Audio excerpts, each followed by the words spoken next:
This project started through a competition that we held at two of the local schools, and we basically asked teenagers to produce a script, of which we then, as I said, held a competition, and we first place film, which was called Shapnole Forest, is the one we decided to make.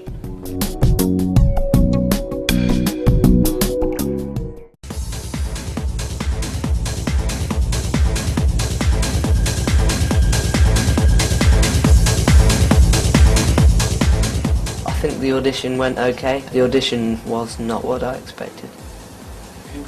I was expecting a much more formal audition where I'd have to go into a room all on my own and sit down and be very scared for a long time. But I liked the way it was. The audition was interesting. I was quite shocked about how much experience everybody else had had in comparison to mine, but it was certainly interesting. My audition went terribly, actually. I forgot my lines, I was in the wrong positions, I was the wrong characters, just absolutely terribly. I was surprised to get a part at first, but to get the main part was absolutely shocking. And I thought I would never hear from Channel 7 again, and that they would just leave me on, to be in shock and terror for the rest of my life.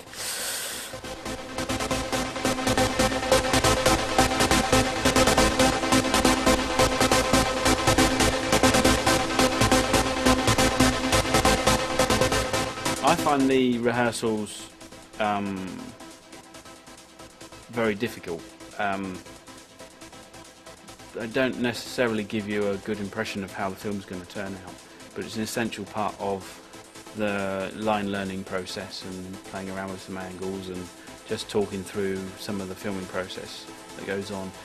Because we couldn't film or do our rehearsals on location, it meant that it was quite difficult to stage some of or block some of the movements that we would normally do. So a lot of that had to be left to the day when we were actually filming on location.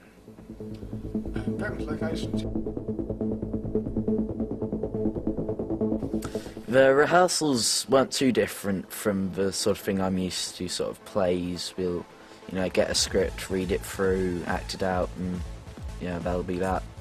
I'm not so used to acting out a scene in rehearsals, then doing it like straight away into filming.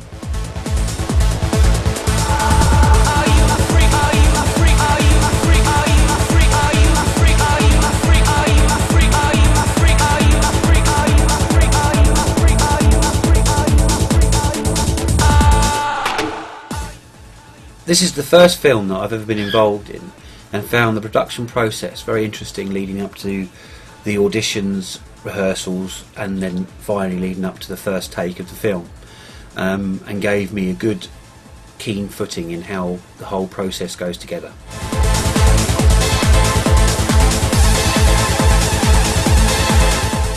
Locations for this film were quite difficult. We needed a wood where there was power, and that power meant either a use of a generator or a very long extension lead. There's not many woods with a 13 amp plug socket in the floor, so power was a bit of a problem. We were filming a good two-thirds of the film at night, so that was going to be quite a major challenge for us. But we did find a wood which sort of backed on to a garage, so we could get some power from there. And one of the other locations we used a generator, and that worked really, really well, so I was quite impressed with that.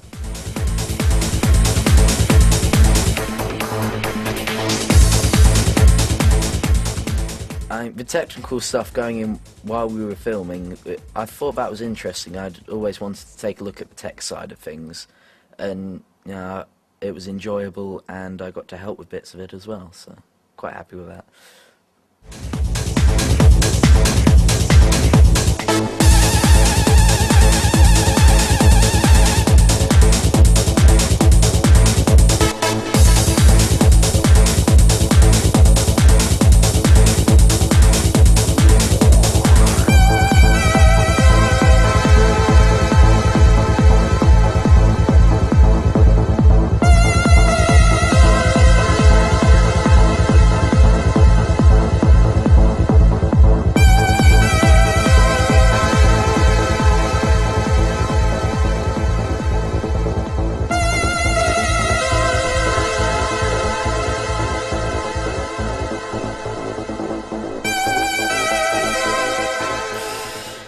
worst bit of filming for me was I had to spoon cold vegetable soup in my mouth, then squirt water in, and chuck it out to be sick.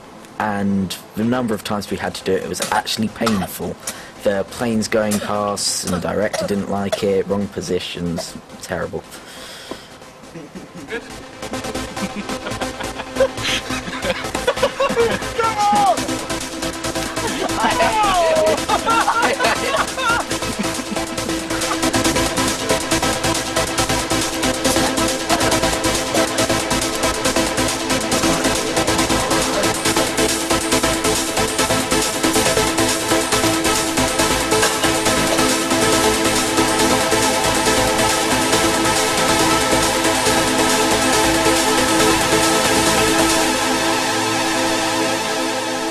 Being involved with the actors, particularly with the special effects makeup. I mean, one of the biggest things was they were all teenage boys, and the last thing they really wanted to be having put on them was makeup. But the fun part was when they actually saw the makeup and the latex parts being glued on, and them starting to take shape and the fake blood being added. You know, it went from it's not makeup anymore; it's really gory.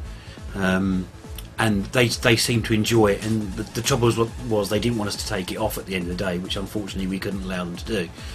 But that part of it was very, very good. Again, for me, it gave me good experience because this is the first film that I've been involved in, as I said earlier, but also with makeup.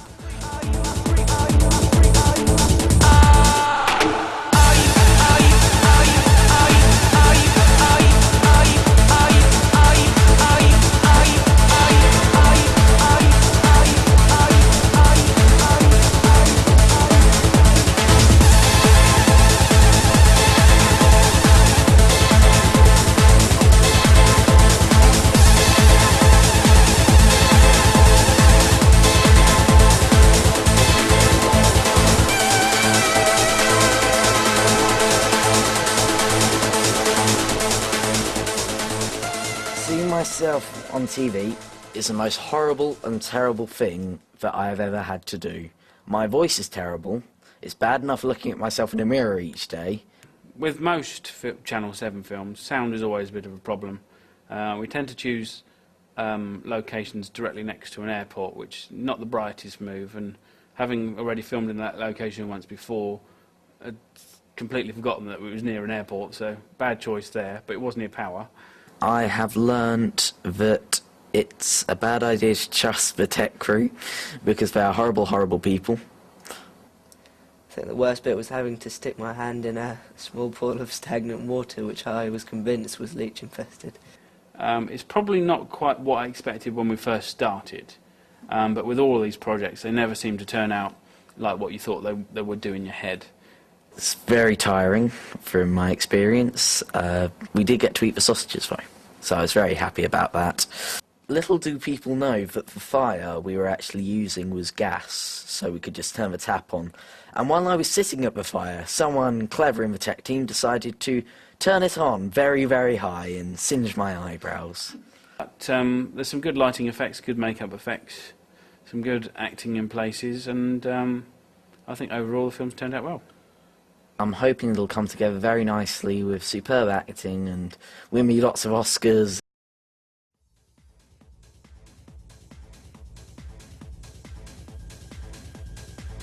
I think I'm a complete idiot. Don't worry about it. The forest can be very misleading at night even, not at light. Oh!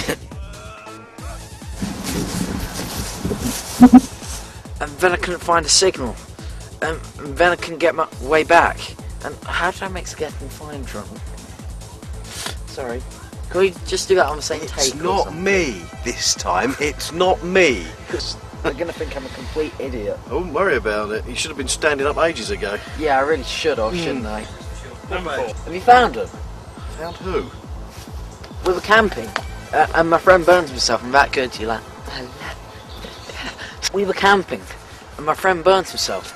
Then he started to get sick, and then, I'm sorry. Don't see anyone with their hands up. He started to get ill, and then we ran out of water to keep him cool. I couldn't find a way I'm back. sure he's fine, but looks like we need to try and find out. Yes, that's what I said. Partially eaten. Don't panic, Dave. I'll find my way out for you. Yeah, thanks. You'll need to know that I'm near Carvale Brook.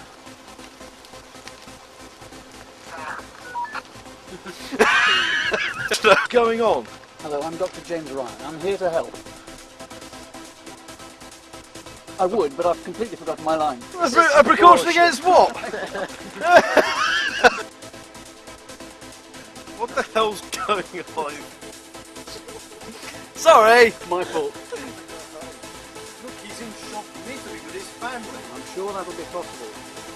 But I'll be back. Great.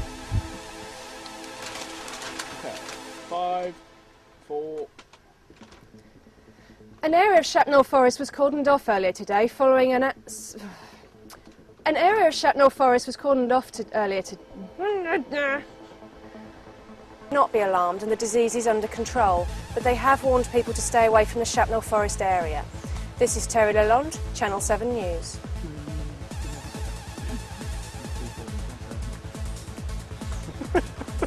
When I got that wrong. Brought a couple of plasters, but nothing for burns. Besides, I think just supposed to keep them clean and let them heal up on their own.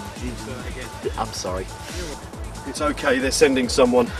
It shouldn't be too long, so at least we should be able to get you home. I don't understand. Chris just burned his hand. Now this. Maybe I should have stayed here. Maybe I could have helped. From the look of things, it's probably just as well that you didn't. I don't... What could have caused this? Bad acting? Yeah, I'd go with Anything, that. really? Yeah. Continually don't... It's okay, they're sending someone. They should be here soon, so at least we should be able to get you home. I don't understand. Chris just burned his hand. And now this. I'm sorry. I can't act. I will just... Hey, are you alright? Yeah? Look.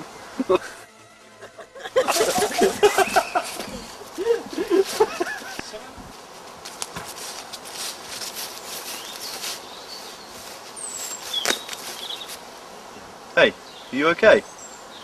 What are you doing out here in the forest all you're out?